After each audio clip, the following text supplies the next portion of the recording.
पाठीमागील तासाला आपण ॲटमॉस्फेरिक प्रेशर याविषयी माहिती अभ्यासली होती. तर आज आपण बायोट फोर्स म्हणजे फ्लवर बल याविषयी माहिती बघायची आहे. बुकमध्ये पेज नंबर 19 दिलेला आहे, तर त्याच्यावरती हा पॉइंट आहे. सर्वांनी पेज नंबर 19 काढायचं आहे. पेज नंबर 19 वरती दिलेला आहे बघा, तुम्हाला या ठिकाणी बघू शकता तुम्ही. या ठिकाणी ट्राय दिस म्हणजे एक ऍक्टिव्हिटी करायला सांगितलेली आहे, तर ती ऍक्टिव्हिटी आपण करूयात. Take a plastic bottle and fix the lid tightly. Now place in the water and see if it will float on water.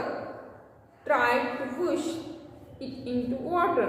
Even when pushed, it continue to float. This experiment can also be done with a plastic hollow bottle. Figure number 3.10 दिलेली आहे. तर या ठिकाणी तुम्हाला काय सांगितलेलं आहे, एक प्लास्टिकची रिकामी बाटली घ्यायची आहे. समजा हे आपल्या पाण्याचा टँक असेल असं कन्सिडर करूया. तर तुम्ही कशामध्ये घरी सुद्धा हे करू शकता. समजा हे आपलं पाणी आहे, ठीक आहे.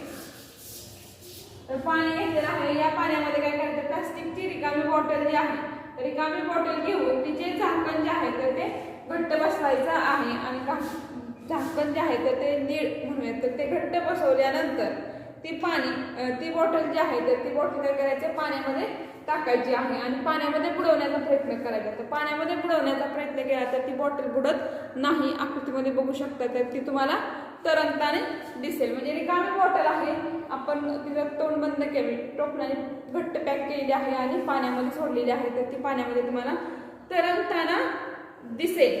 ठीक आहे. मी पाण्यात ढकलून दिली किंवा ढकलण्याचा प्रयत्न केला तर सुद्धा ती तरंगत राहील. म्हणजे प्लास्टिकचा पोकळ. नंतर तुम्हाला काय सांगितलेलं आहे, प्लास्टिकचा एक बॉल घ्या. तर बॉल घेऊन त्याचा प्रयोग सुद्धा असाच करा. तर बॉल प्लास्टिकचा जर असेल तर तो सुद्धा पाण्यामध्ये तरंगतो, पाण्यामध्ये बुडत नाही. आता परत काय करायला सांगितलं बघा. Now fill the bottle with water to the fullest capacity and close the lid and release it water. The bottle will float inside the water. Why does this happen?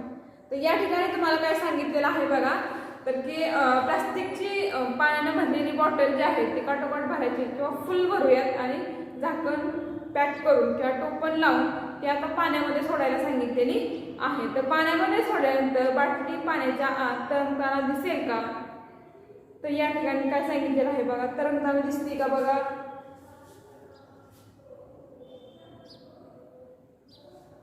तरंगताना या ठिकाणी दिसणार, म्हणजे थोड्या अशी झुकलेली आकृतीमध्ये दिसत आहे. अशी का झाली बरं, तर बघा. The empty plastic bottle floats on the surface of water. On the contrary, the bottle full of water floats inside water but does not go to the bottom.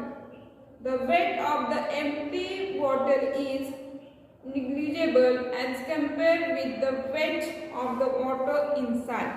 म्हणजे प्लास्टिकची तुम्ही बॉटल घेतली असेल किंवा तुम्ही बॉल घेतला असेल तर ते पाण्याच्या सरफेसवरती तुम्हाला किंवा पृष्ठभागावरती तरंगताना दिसतात. परंतु या विरुद्ध आपण पूर्ण भरलेली पाण्याची जी बॉटल आहे तर ती आत आपल्याला पाण्याच्या आत तरंगताना दिसेल, परंतु ती पूर्ण पाण्यामध्ये बुडत नाही. म्हणजे आतील पाण्याच्या वजनाच्या मानाने रिकाम्या बाटलीचं वजन जे आहे तर ते कसं आहे, कमी आहे किंवा खूप लहान आहे. आणि वजन कमी असल्यामुळे अशी बाटली पूर्ण पाण्यामध्ये बुडत नाही किंवा वरही येत नाही. Then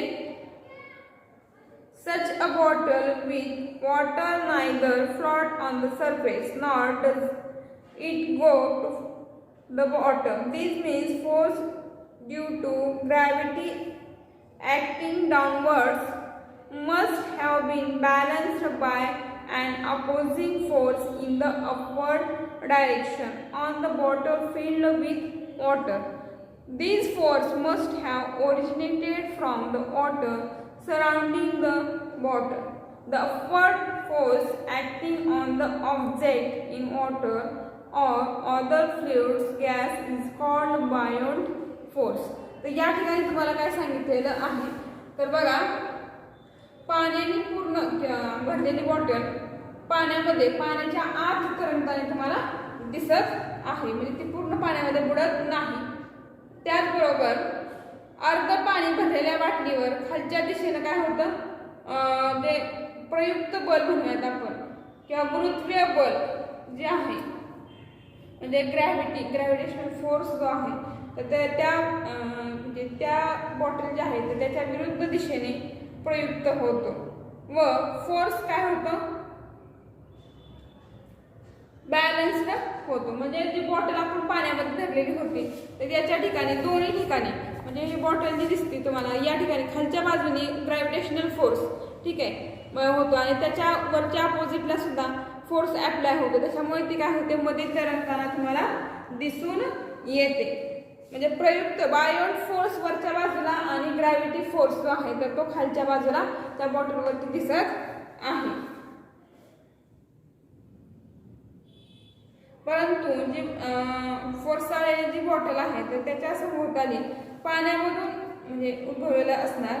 पाण्यात किंवा अन्य कोणत्याही लिक्विडमध्ये किंवा एखाद्या द्रवात किंवा एखाद्या वायूमध्ये असलेल्या वस्तूंवर वरच्या दिशेने प्रयुक्त होणारा जो फोर्स आहे तर त्याला बायोन फोर्स असं म्हटलेलं जातं. म्हणजे वर खालच्या बाजूने जर असेल तर ग्रॅव्हिटेशनल फोर्स आणि वरच्या बाजूने जर असेल तर तुम्हाला बायोन फोर्स किंवा प्लवक बल हे लक्षात ठेवायचं आहे. कोणतीही वस्तू तुम्ही कोणत्याही पाण्यामध्ये टाका किंवा कोणताही लिक्विड पदार्थ असेल तर त्याच्यामध्ये टाका किंवा हवेमध्ये घ्या, वरच्या जो दिशेने प्रयुक्त असणारा फोर्स आहे तर तो आहे आपला बायोन फोर्स म्हणजे प्लवक बल म्हणायचं आहे.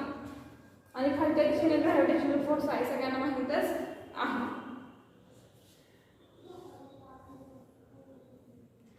तर पुढे तुम्हाला सांगितलेलं आहे बघा, and iron nail use your brain power आणि ट्राय दिस. हे जे दोन भाग आहेत तर यावर्षी सिलेबसमध्ये नाही तुम्हाला.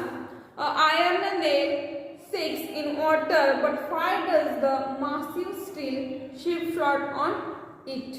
लोखंडी खिळा पाण्यामध्ये बुडतो परंतु स्टीलचं मोठं जे जहाज आहे तर ते पाण्यावरती कसं काय तरंगत असेल बरं. तर बघा, when an object is dipped in a liquid a buoyant force acts on it and hence it appears that the weight of the object is reduced. तर या ठिकाणी सांगितले बघा, द्रवामध्ये बुडवलेल्या वस्तूवर प्लवक बल जे आहे किंवा बायोन फोर्स जो आहे तर तो प्रयुक्त होत असल्यामुळे वस्तूचे जे वजन आहे तर ते काय होतं, कमी होतं. It's become easier to swim in sea water than a fresh water. म्हणजे फ्रेश वॉटर म्हणजे जे पिण्याचं पाणी आहे किंवा गोड पाणी म्हणतो तर त्या गोड्या पाण्यामध्ये गोड्या पाण्याच्या तलावामध्ये पोहण्यापेक्षा समुद्राच्या पाण्यामध्ये पोहणं सोपं जातं. का बरं सोपं जात असेल बघा, this is because the density of sea water is higher than the density of fresh water due to salt dissolve in sea. तर बघा, समुद्रामध्ये स्विमिंग करणं आपल्याला सोपं जातं कारण की समुद्राच्या पाण्याची जी डेन्सिटी आहे किंवा घनता आपण म्हणतो तर ती साध्या पाण्यापेक्षा जास्त असते. त्याचं कारण काय, डेन्सिटी जास्त असण्याचं, तर त्याच्यामध्ये क्षार म्हणजे मीठ विरघळलेलं असतं. त्याचबरोबर बघा, in this book you have seen that the lemon sink in a glass filled with water but it floats when we stir in 2 spoons of salt in water. तर या ठिकाणी तुम्हाला काय सांगितलेलं आहे बघा, पुस्तकामध्ये तुम्ही ज्या पेल्यामध्ये पाणी पुस्तकात दिल्याप्रमाणे तुम्ही या ठिकाणी काय करायचं आहे, प्लास्टिकचा एक पेला किंवा आपण ग्लास जो म्हणतो तर तो घ्यायचा आहे आणि ग्लास पूर्ण पाण्यानं भरा. पूर्ण पाण्यानं भरल्यानंतर त्याच्यामध्ये लिंबू सोडायचं आहे. तर ते पाण्यामध्ये बुडते का हे आपल्याला चेक करायचं आहे. आणि ठीक आहे, ग्लास पूर्ण पाण्यानं भरलेला आहे आणि त्याच्यामध्ये आपण लिंबू सोडलेला आहे तर म्हणजे लिंबू बुडते का बघायचं, तर बुडत नाही. नंतर काय करायचं, त्याच्यामध्ये मीठ टाकायचं त्या पाण्यामध्ये आणि मीठ टाकल्यानंतर पुन्हा काय करायचं आहे, ते तरंगते का पाण्यावरती हे बघायचं आहे. पाण्यामध्ये मिठाची जी डेन्सिटी आहे तर ती कशी असते, जास्त असते. त्याच्यामुळे बघा, in salty water the buoyant force exceeds the gravitational force. What is the understood from these examples? Buoyant force depends on two factors. तर यावरून तुमच्या असं लक्षात येईल की बघा जे buoyant force जो आहे तर तो गुरुत्वीय बल जो आहे किंवा ग्रॅव्हिटेशनल फोर्स जो आहे तर त्याच्यापेक्षा जास्त असतो हे आपल्याला या उदाहरणावरून लक्षात येईल. फर्स्ट दिलाय बघा व्हॉल्यूम ऑफ द ऑब्जेक्ट म्हणजेच वस्तूचा आकारमान कसा आहे. The buoyant force is more if the volume of the dipping object is more. म्हणजे द्रवात बुडवलेल्या वस्तूचा आकारमान जास्त असल्यास जो buoyant force आहे तो सुद्धा जास्त असतो. देन डेन्सिटी ऑफ लिक्विड म्हणजे द्रवाची घनता कशी आहे. More the density of liquid more is the force of buoyant. म्हणजे जितकी जास्त घनता तितके buoyant फोर्स जास्त असतो. तर अशा प्रकारे आपण buoyant फोर्स जो आहे तर याविषयी माहिती अभ्यासलेली आहे. तर ग्रॅव्हिटेशनल फोर्स पेक्षा buoyant फोर्स जो आहे तर तो जास्त असतो म्हणजे डेन्सिटी जास्त असणे की buoyant फोर्स जास्त आहे.